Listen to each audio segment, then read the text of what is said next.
In this segment, let us look at the solutions for the harmonic oscillator using the quantum mechanical methods and the solution of the Schrodinger equation time independent H psi x is equal to E psi x.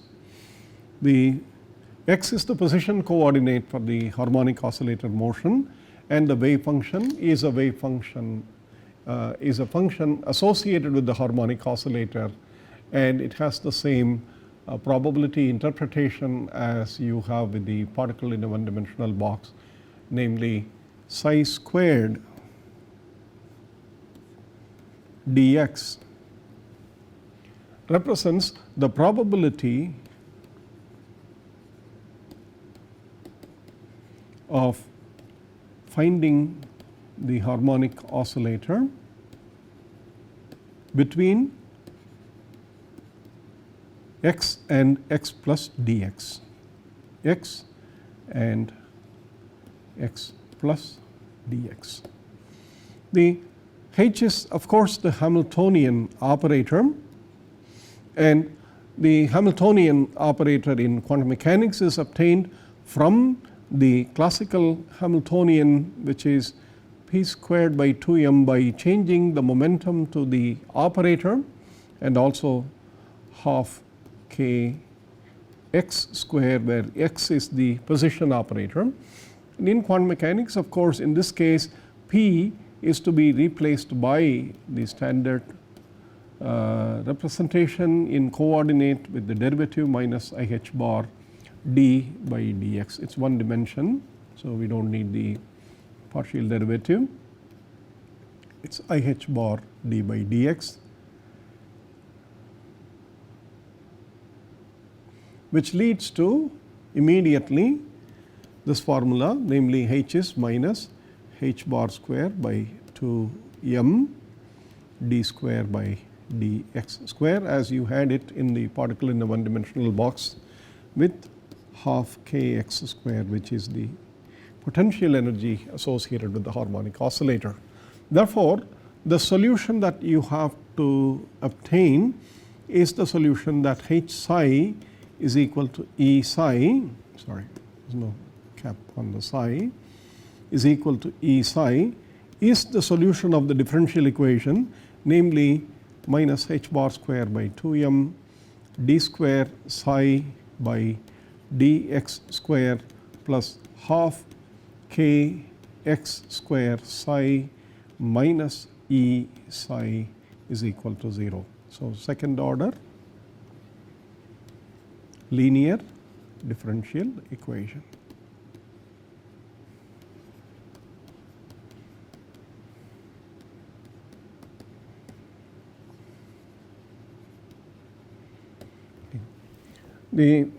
This lecture will not tell you how to solve this differential equation, but it will tell you that if you rewrite this by introducing a simple parameter, say for example lambda is equal to 2m e by h bar square, and another constant alpha or alpha squared as km by h bar squared. If you introduce two new constants, then it is possible for you to write the differential equation as d square psi by dx square plus lambda minus alpha square x square psi is equal to 0. I think verify this will be one of the items for you to check. It is possible to transform this into what is known as the Hermite's differential equation. In fact, the Hermite differential equation, let me write that down. The Hermite differential equation is d square h, the Hermite function, dx square minus 2x dh by dx plus lambda by alpha minus 1 h is equal to 0. Now, I have just pulled this out of nowhere, but it does not matter. What is important is the wave functions psi are going to be associated with what are known as the Hermite functions or Hermite polynomials, and will also have a component called the Gaussian, which is e to the minus alpha x square by 2. This Gaussian and the Hermite polynomials Hn root alpha x determine the solutions of the harmonic oscillator. The mathematics is involved, we do not need to worry about it. What I would do is to write down directly the solution of this equation which you have here.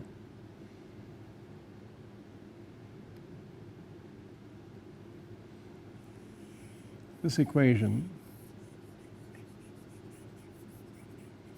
and then we will only examine the nature of the solutions and the consequences of these solutions rather than solving the differential equation itself. This can be referred to at a later time. So, what are the solutions for the harmonic oscillator? First of all, there are an infinity of solutions.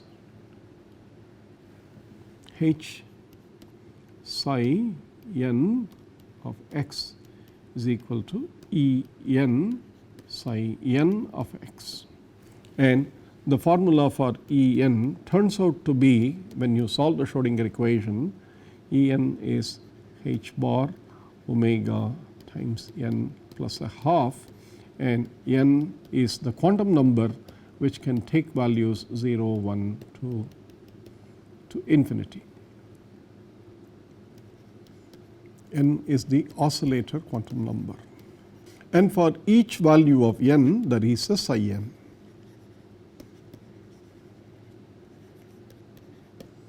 There is a wave function psi n.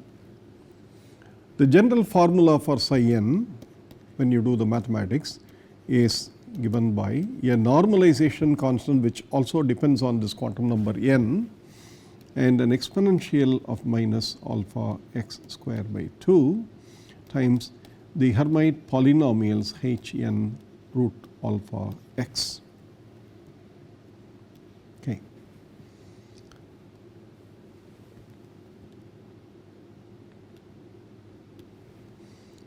These are the solutions, or in whatever we have described so far, these are also known as the eigenfunctions of the harmonic oscillator Hamiltonian.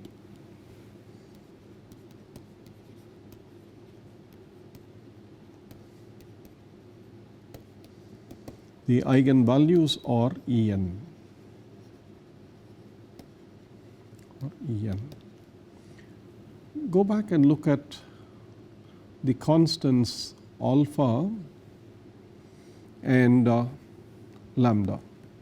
Alpha square is km by h bar square.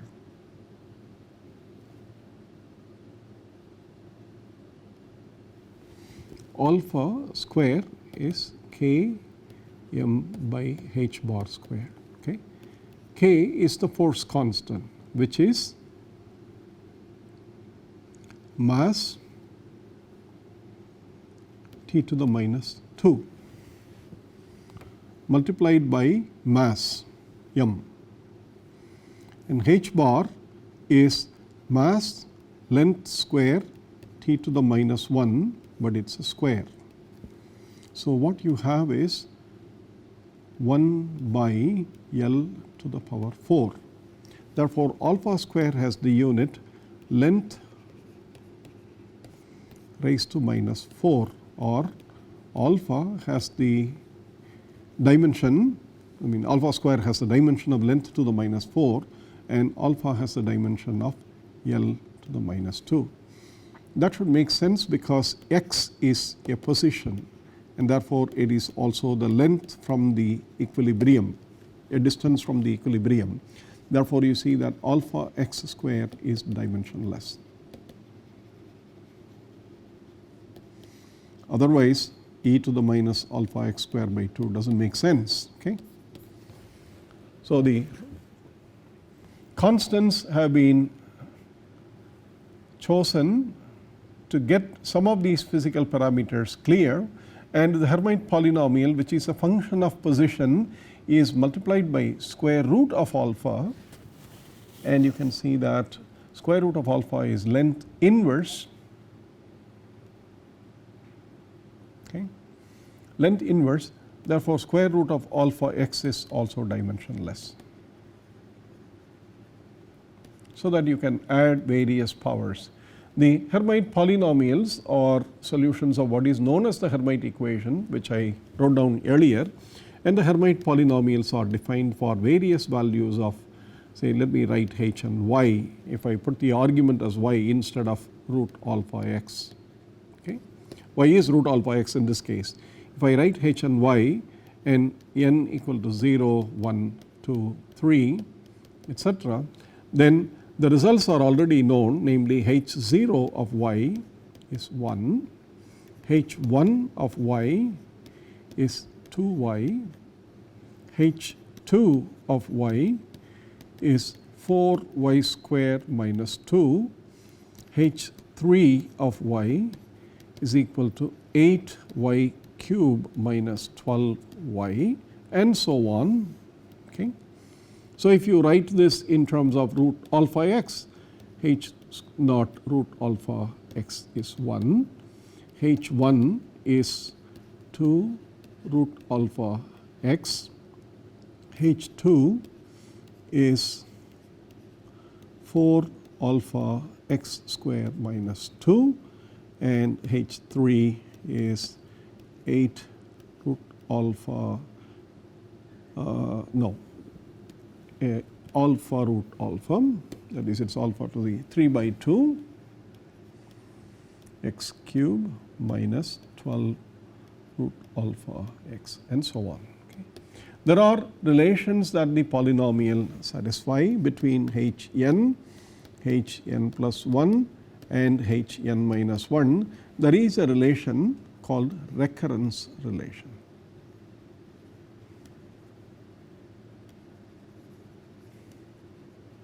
Okay. Stop for a minute. The recurrence relation between these is also known in mathematics. It is hn plus 1 of y minus 2y hn of y plus 2n hn minus 1 of y is equal to 0. What this tells you is to obtain harmonic oscillators for higher values, I mean larger values of n from the harmonic oscillator, the Hermite polynomials for smaller values. For example, h0 and h1, if you know, then you can calculate h2 of y minus 2y h1 of y plus 2, since n is 1, this is 2, h0 of y, that is equal to 0, and this is 1, and h1 of y is known as to us as 2y. Therefore, you see h2 of y is 4y squared minus 2, which is what I had written down earlier. Okay, see that. So, if we knew h0 and h1 from mathematics and also from the recurrence relation, if we know the recurrence relation, then in principle we can calculate any Hermite polynomial hn from the previous two Hermite polynomials.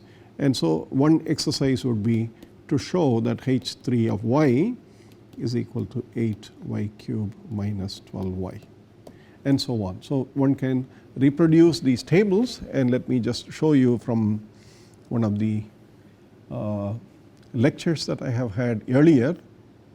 One can see the table here for various values of the Hermite polynomials. In this table, of course, y and x have been interchanged. You can see that h naught of x, and one can go on and calculate h naught, h1, h2, and what you see here is up to h8. One thing that should be noted is that the even numbered polynomials 0, 2, 4, 6, 8 are all even functions of x. h0 of x is 1, h2 of x is 4x squared minus 2, which does not change if x is negative or positive, that is minus x or plus x. h4 of x is again is x raised to 4x squared, therefore it is an even function of x. h6 of x is even. Therefore, the Hermite polynomials also give us a series of functions which are odd or even depending on whether the quantum number associated with the harmonic oscillator problem is odd or even. This is something that we have to remember when we do some of the computations regarding probabilities and average values using harmonic oscillator eigenfunctions. So, let me summarize this with the only other thing that I have not yet mentioned, namely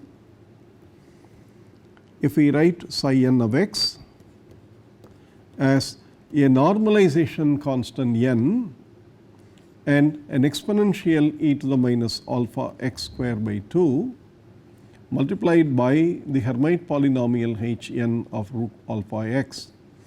The one more unknown quantity that we have is the normalization constant n.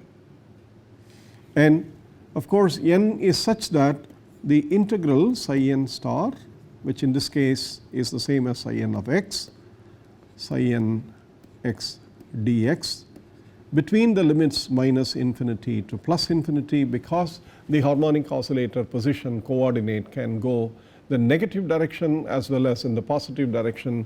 And if we take this theoretical limit that the x can go all the way to minus infinity and to plus infinity, then the normalization constant requires this condition, namely can be obtained from this condition, namely psi star n of x, psi n of x dx is 1, which for n equal to 0, for example, if you want to know what the n0 square is, that is obtained as follows, namely n0 square integral e to the minus alpha x square dx between minus infinity to plus infinity is 1, because the Hermite polynomial for n equal to 0 is 1, and this is a standard integral. Its value is known. This integral is root pi over alpha. Therefore, the harmonic oscillator normalization constant n0 is alpha over pi to 1 by 4. Okay. Thus, psi 0, what is called the ground state wave function or the lowest energy solution, E0 is h bar omega by 2, because n plus a half will give you only half, n is 0.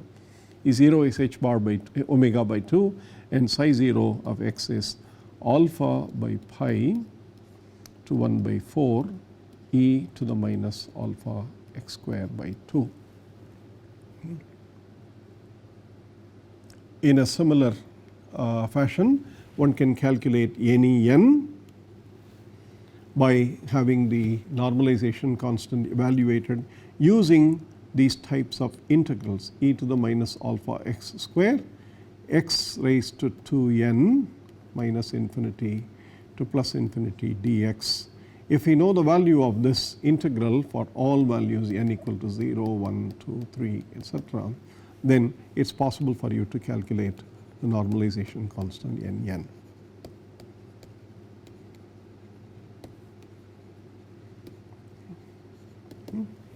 In some of the problems and quizzes that follow this lecture, I would suggest that you calculate these constants for the first excited state or the second energy state like E1, E2, E3, etc. you can easily calculate this using simple integral formulas, and this integral is known from integral tables. Okay? You can also calculate this using elementary integration. So, the solutions therefore H psi n is equal to E n psi n are given as h bar omega n plus a half for the E and the psi n as exponential minus alpha x square by 2 h n of root alpha x. In the next part we will see what these things mean in terms of pictorial representations and also what the probabilities and an important concept known as the 0 point energy. Thank you.